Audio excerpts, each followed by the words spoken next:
Welcome back to Film Watches. I'm Phil, and today we're going to talk about this watch. Oh my god, it's so cold. Oh, you better like this.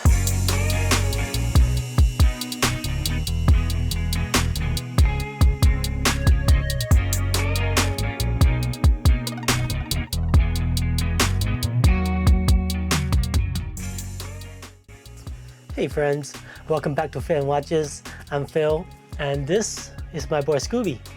Today he's wearing the Rolex Explorer 2, and I'm going to be talking about the IWC Mark 18.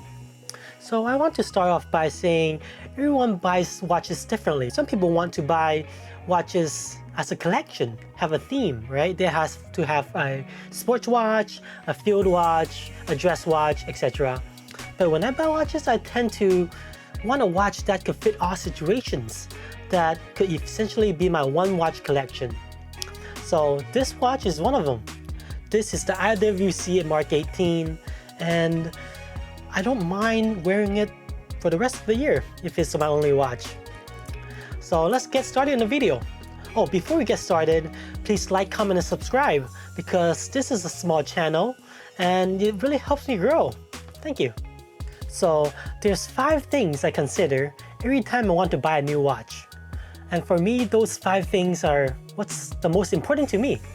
So first is it has to look good, like me of course. Second is the reliable movement. Third is the finishing. Fourth is the versatility. And fifth is how comfy it fits on the wrist. So I'm going to rate this watch in each of those categories and give you my score on them. Disclaimer, these are my own dumbass scores and it doesn't really mean anything, so you don't have to agree with me if you don't like it. First, the look. So you know the phrase, if your watch doesn't look good, might as well buy Invicta. So this watch, when you look at it, the dial is what catches the eye. The beautiful sunburst blue in perfect contrast with the white IWC style numerals. It just works. And the Spitfire hands are also a great design addition. Lots of haters. Yes, I'm looking at you. They just don't like the position of the date window. They think it's a little bit too close to the center. But being blind, I don't mind it at all. It's honestly not that bad. I don't notice it most of the time, and it might look off in images, but if you go onto the AD and try it on, I bet you don't even mind it or notice it. So overall design score, I'll give it a 9.69. The finishing. So the finishing is what differentiates an IWC from, let's say, a Hamilton or a Laco. A lot of people say, yeah, I don't want to buy IWC because I could get a Hamilton for 10 times less and they look the same. However, I do like the Hamilton, but it's no comparison when you look at the finishing or the reliability. So you can see the nice polished bezel that is in the IWC, and it blinded my eyes.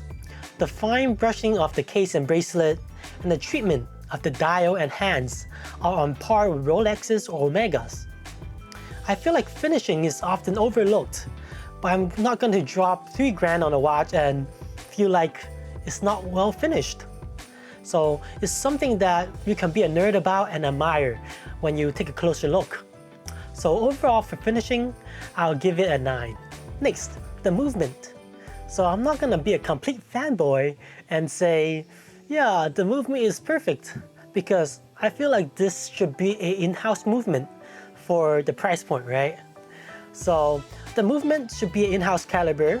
However, this ETA/Sellita movement is not a bad movement, and it's regulated. I'm getting plus 1 seconds per day, which is better than my OP39. And so does it matter so much that is it in-house movement or not if they run about the same? So, however, I would like a longer power reserve instead of 48 hours. A nice 3-day power reserve of 72 hours would be nice. So the movement is getting a 6. It's good, but could be great. So the versatility is what's most important to me when I buy a new watch. So like I said, I want a watch that could do anything. What makes this IWC versatile is the fact that it's not too flashy. It won't catch people's eye like a Pepsi or Royal Oak. It also has a 20mm lug width, so you could easily change straps. You could put it on leather for meetings, on a bracelet for the pool, or bread for the sandwich. And I usually just keep it on the bracelet because I think it looks badass.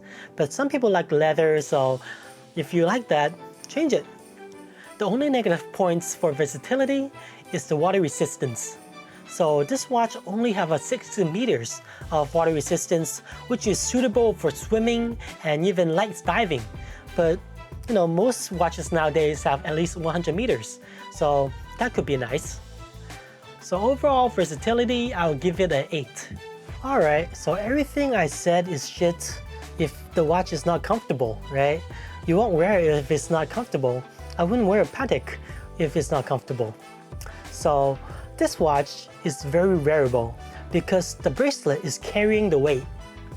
The bracelet have on-the-fly adjustment. You simply click on the button and you can adjust it without taking the bracelet off. Boom, mind blown. Also, you can see that the 41mm case still fits nicely on my chopstick wrist. And the lug tapers down, so it fits very even. And even with the long lug, it feels good.